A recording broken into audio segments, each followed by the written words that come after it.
Okey, ini adalah salah satu contoh soalan penjelmaan.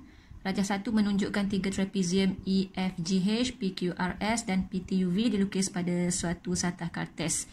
Okey, so mana satu EFGH awak identify. Okey, ini trapezium EFGH, and then ini adalah PQRS. Kemudian PTUV yang besar ni, PTUV. Okey, so tengok soalan dia. Soalan dia kata PTUV ialah imej bagi EFGH di bawah gabungan penjelmaan MN. Okey, bila dia sebut ada gabungan penjelmaan, bermaksud ada dua penjelmaan yang terlibat lah, iaitu penjelmaan M, penjelmaan N.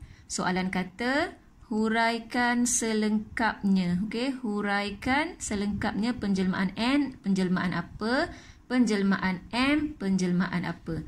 Okey, so kita dah belajar ada 4 kan penjelmaan. Ada translasi, ada pantulan, ada putaran, ada juga pembesaran. Okey, so N dengan M ni salah satu antara ni lah. Okey, daripada 4 pilihan ni. Okey, so kita tengok dia kata PTUV adalah imej bagi EFGH. Bermaksud PTUV ni, okey, kalau tengok gambar rajah kita ada 3 kan. Kalau dia sebut PTUV ialah imej bagi EFGH, dia sebut 2 je. Okey, 2 yang disebut ni ialah satu imej akhir, satu adalah objek. Okey, PTUV imej akhir, EFGH ialah objek. So dalam gambar rajah kita, mana EFGH? Okey, EFGH kat sini. EFGH kat sini, so ini adalah objek. Okey, objek. Okey, PTUV yang besar tadi ni, PTUV, ini adalah imej akhir. So satu lagi apa dia? Kalau sini objek, sini imej akhir, satu lagi tu adalah kita panggil dia imej awal. Okey, apa imej awal dia? Ialah PQRS.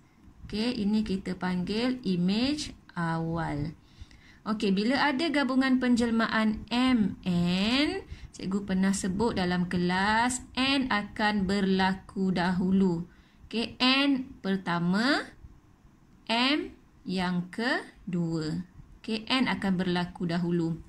Okey, so kalau tengok gambar rajah ni, daripada dia akan pergi macam ni, daripada objek, okey, daripada objek dia akan pergi kepada imej awal dulu. Lepas tu baru dia pergi ke imej akhir. So mula-mula kita tengok yang pertama ialah daripada objek ke imej awal. Okey, daripada objek ke imej awal, ini adalah penjelmaan yang pertama. Okey, cikgu highlight sikit. Okey, sini. Daripada objek ke imej awal ni, dia adalah penjelmaan yang pertama. So, dia adalah penjelmaan N. Dah macam Z pula dah. Sekejap tukar.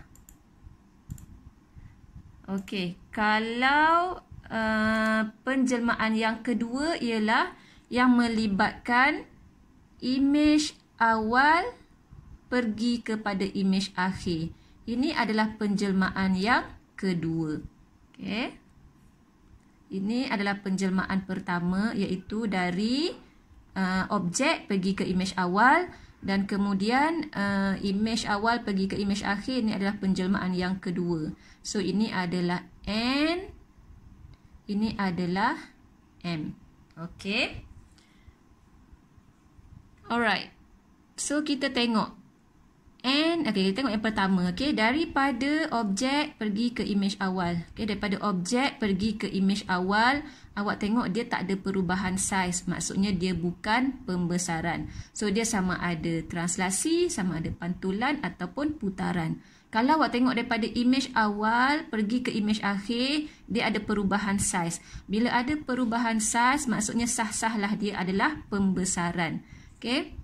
Jadi kita boleh dapat dah jawapan untuk yang M ni. Okay, so kita tanda siap-siap. Untuk M ni ialah pembesaran. So kita nak tengok pula N ni. N apa? Translasi ke? Pantulan ke? Putaran ke? Okey. Kalau translasi, dia takkan mengubah orientation object. Orientation object tu dia takkan berubah. Maksudnya kalau kalau ada objek macam ni, untuk translasi dia mungkin berubah kedudukan, mungkin duduk sebelah atas kanan ataupun dia mungkin duduk sebelah bawah kiri, tapi orientation dia tetap akan sama. Kalau muncung ke atas, image pun muncung ke atas juga. So kalau kita tengok kat sini, muncung dia kat sini. Okey, muncung kat sini, tapi kat sini muncung dia ke sini. Maksudnya dia bukan translasi. Okey, adakah dia pantulan? Okey, kalau pantulan, kalau benda ni duduk macam ni, image dia okey, dia bergantung juga kepada paksi pantulan lah. Tapi contohnya kalau image dia macam ni, terbalik macam ni, kita tahu dia adalah pantulan dekat garisan ini. Okey, ataupun contoh dia bagi lukisan dia untuk objek macam ni, image dia macam ni.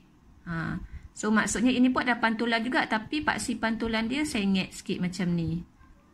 Okey. So kalau tengok sini, maksudnya kalau pantulan ni, awak bayangkan awak boleh lipat dekat tengah-tengah dia ni. So benda ni akan bertindih. Okey, bila awak lipat dekat sini, sebelah sini akan bertindih tepat dengan sebelah sini. Okey, bila awak lipat dekat sini, yang ni akan bertindih tepat dengan sebelah sini. Jadi kalau tengok yang ni, cikgu rasa awak pun boleh nampak dia bukan pantulan juga. So kalau dia bukan translasi, dia bukan pantulan, dia adalah putaran. Okey. Sebab kalau awak tengok kat sini, awak tak berjaya cari dekat mana kita nak lipat kertas ni supaya dua benda ni bertindih. Okey, kalau awak berjaya cari satu garisan untuk awak lipat sehingga menyebabkan dua benda ni bertindih, maksudnya itu mungkin pantulan. Tapi kalau tengok macam ni, cikgu tak nampak kat mana kita nak buat garisan untuk membolehkan dia bertindih. Nak buat straight macam ni pun tak bertindih, nak buat sengit macam ni pun dia tak akan bertindih, sengit macam ni pun tak akan bertindih. Okey, jadi dia sebenarnya adalah putaran. Okey, N tu ialah putaran, so kita tulis dulu putaran. Okey, sekarang ni kalau bagi jawapan putaran dengan pembesaran macam ni saja, ini dapat 1 markah, ini dapat 1 markah. Okey, maksudnya tak cukup lagi. Kalau putaran, awak mesti jawab putaran berapa darjah, kemudian ikut arah jam ataupun lawan arah jam pada pusat apa. Okey, putaran and then berapa darjah, sini ikut atau lawan arah jam pada pusat apa.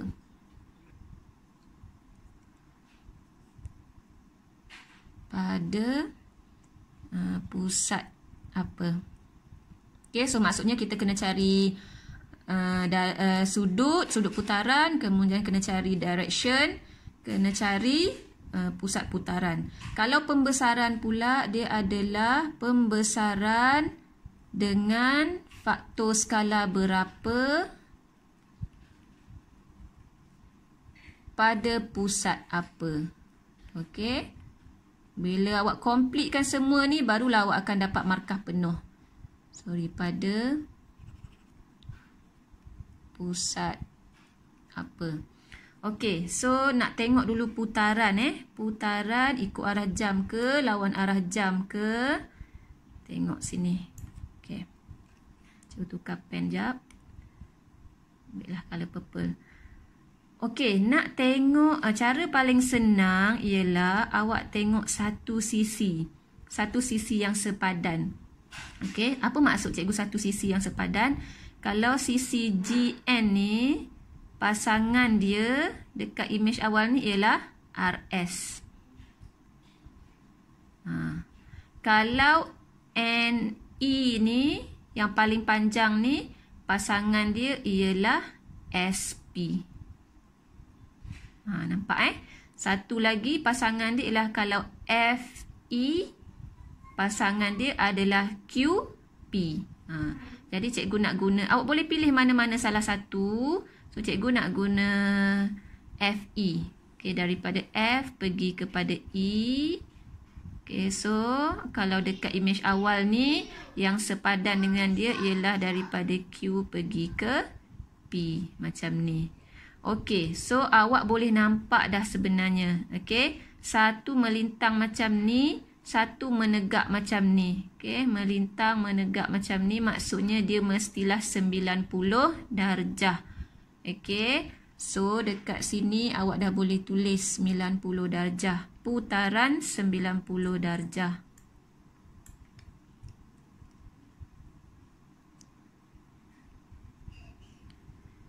Okay, kalau satu sisi melintang, satu sisi menegak macam tu 90 darjah lah. Kalau dua-dua awak jumpa satu macam ni, satu pun macam ni, so itu mungkin 180 darjah. Okay, satu garis membentuk satu garisan lurus. Okay, sekarang ni kita nak tengok dia ikut arah jam ataupun lawan arah jam. Macam mana kita nak tengok? So, kita akan tengok corresponding point dia. Okay, contohnya cikgu kata tadi, F yang sepadan dengan F ni adalah Q. Kemudian, untuk E yang sepadan dengan dia adalah P. So, awak nampak direction dia. Kalau daripada sini merah ke purple ni macam ni. Yang ini merah ke purple ni, dia begini. Ke arah sini. Okey, maksudnya awak boleh nampak dia berputar daripada macam ni. Okey, daripada sengit ke kanan macam ni. Okey, dia turun macam ni. Daripada macam ni, dia pusing jadi macam ni. Okey, sini pusing jadi macam ni. Okey, bermaksud kalau kita pusing ke sini, kita ingatlah jam kita ini adalah clockwise. Okey, daripada sini pusing ke sini, dia adalah clockwise. So, kalau clockwise, dia adalah ikut arah jam.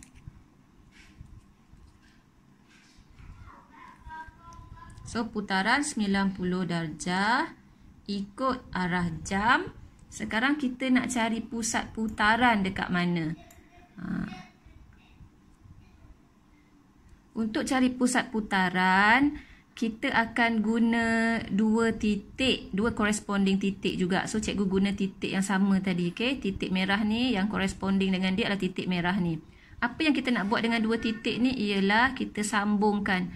Okay? Sambung mesti guna pembaris. Okay? Sambung. Cikgu tak ada pembaris dekat sini. Tapi awak bolehlah guna. Bila awak buat dekat kertas awak gunalah pembaris. Okey. Guna pembaris tegak kat sini. Okey. So, lepas kita buat line kuning ni, kita nak buat apa lagi? Kita buat garis pembahagi dua sama serenjang. Pembahagi dua sama serenjang ni. Okey, ni line kuning ni. So, kita nak buat satu line yang 90 degree dengan dia. Okay, 90 degree dan tengah-tengah. Okay, so kalau cikgu rasa cikgu akan jumpa 90 degree-nya beginilah. Okay, so yang pink ni adalah pembahagi dua sama serenjang dengan yang kuning ni. Okay, dua titik yang corresponding tadi kita sambungkan guna pembaris.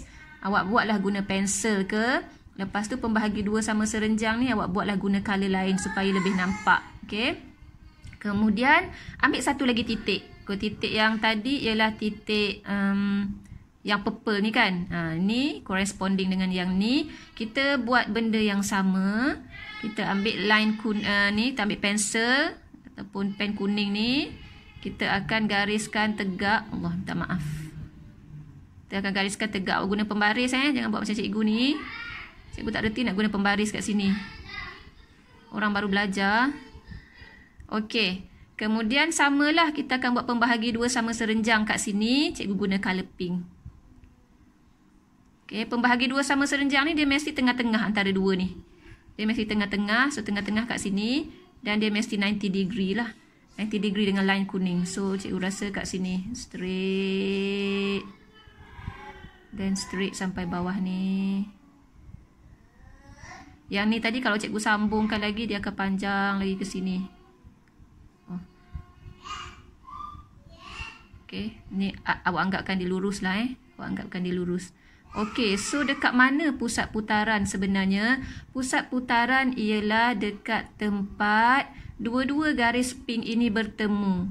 Nampak? Dua-dua garis pink ini dia bertemu dekat sini. So, ini adalah pusat putaran. Okay, koordinat dia kalau kita baca dia adalah X dia 0, Y dia adalah negatif 1. Okay, jadi jawapan dia tadi kat bawah jawapan dia